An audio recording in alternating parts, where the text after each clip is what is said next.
A 74-year-old man stunned a New York courtroom by using an AI-generated avatar during proceedings, while another individual successfully won his case with AI assistance. Such insane incidents point to a transformative shift in legal practice, with studies suggesting nearly half of legal tasks could soon be automated.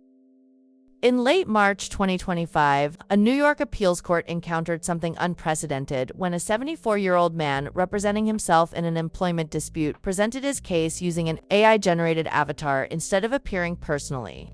The courtroom fell silent as a younger-looking digital version of him, dressed in a blue-collared shirt and beige sweater, began articulating arguments in a calm, well-structured manner. May it please the court. I come here today a humble pro se before a panel of 5 distinguished justices.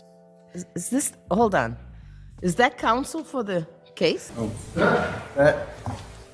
I generated that. I'm sorry? I generated that? Okay, it would have been nice to know that when you made your application. You did not tell me that, sir. I received the application. In his subsequent letter of apology to the court, Dould explained he had no intention to deceive, but believed the AI avatar could present his arguments more clearly than he could, as he sometimes mumbles, stumbles, or mixes up his words when speaking. This incident makes one wonder about boundaries of artificial intelligence in legal settings, particularly when courts are not informed in advance. While Jerome Dould's case made headlines, it wasn't actually the first instance of AI entering the courtroom. In 2023, Christopher Brock claimed to be the first person in the United States to win a court case while representing himself with assistance from AI tools like ChatGPT. You can't go into an AI and say, win my case, it's not going to work. But if you're diligent and you understand where you have standing in a court case, you could absolutely create some of the initial filings, appeals, motions, memorandums, briefs with AI. Brock's case involved a zoning dispute after receiving a citation for building a small shed on his property in Hamilton County.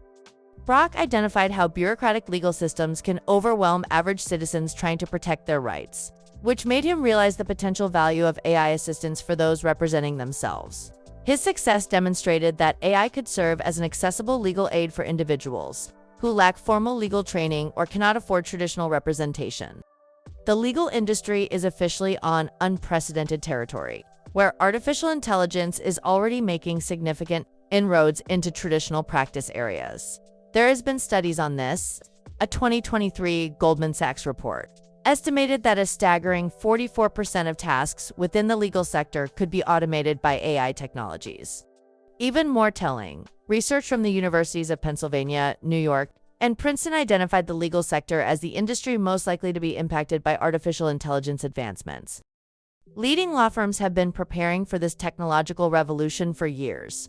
Baker McKenzie, an international law firm, has been tracking AI developments since 2017 and has established specialized teams of lawyers, data scientists, and engineers to systematically test emerging AI systems entering the market. Their approach reflects a growing recognition that adoption of AI tools isn't optional but necessary to remain competitive. Do human lawyers have any advantages over AI legal systems? One can argue that they can build authentic rapport with clients, witnesses, judges, and juries. Humans possess emotional intelligence to read courtroom dynamics and can make real-time strategic adjustments during proceedings. In addition, human lawyers can exercise moral judgment in ethically ambiguous scenarios and integrate legal knowledge with broader societal concerns.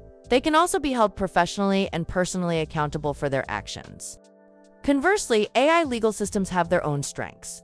They can process vast amounts of legal precedent and documentation in seconds, never tire, allowing for consistent performance on repetitive tasks. The regulatory landscape becomes even more complex when considering entities like Do Not Pay It, which markets itself as the world's first robot lawyer offering to fight parking tickets and handle other minor legal matters. The company has faced multiple lawsuits accusing it of practicing law without a license, raising fundamental questions about what constitutes legal practice in the age of AI.